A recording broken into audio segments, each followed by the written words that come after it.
Le 4 février dernier, des employés de la société sucrière Sosucam en Gauteng, à la région du centre au Cameroun, ont entamé une grève pour réclamer de meilleures conditions de travail et salariales.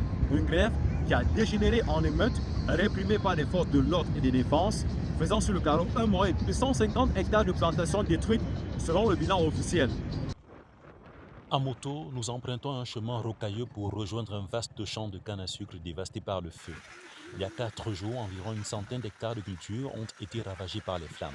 Un salarié de la société sucrière du Cameroun, Sosucam, filiale du groupe français Somdia, a accepté de nous conduire sur les lieux de l'incident. Pour des raisons de sécurité, son identité restera confidentielle. C'est comme vous le constatez, l'employeur n'a pas pu réagir à temps. Les conséquences sont celles que vous voyez là.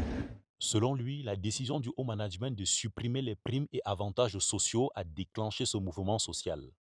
Les ouvriers n'ont rien réclamé d'autre que la paye. La paye a été repoussée par l'employeur. Le 25 décembre,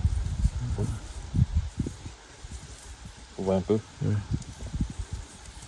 tout a commencé après le passage du ministre du Travail le 22 octobre. C'est là que l'Action générale a changé les tactiques pour pouvoir maintenant attaquer le peuple. Le bas peuple.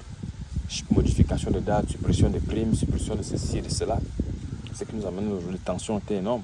Les gars ont accumulé, mais ils ont failli juste d'une petite étincelle pour éclabousser.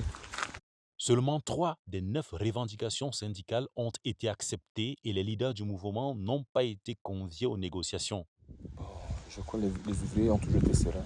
Ils ont pu le travail ce matin, mais les conditions ne sont pas réunies. Mais comme on dit toujours, le bas peuple ne peut rien. Ils sont obligés de s'allier. Les ajustements proposés par la direction, notamment l'augmentation des primes de santé et salissure, changement de date de paiement des salaires, ont été jugés insuffisants par les travailleurs. La Sosucam, filiale d'un groupe français, pourrait faire face à des sanctions européennes pour violation des droits des travailleurs, notamment grâce à l'intervention de la députée européenne Marina Mesure. La situation connaît actuellement une accalmie alors que les employés persistent dans leurs revendications. Ces événements soulignent la crise au sein de la Sosucam où les questions de management et de conditions de travail pourraient provoquer de futures tensions. C'était Pérez Mbala, de retour d'un côté dans la région du centre, depuis Yaoundé pour Nouvelle-Eau.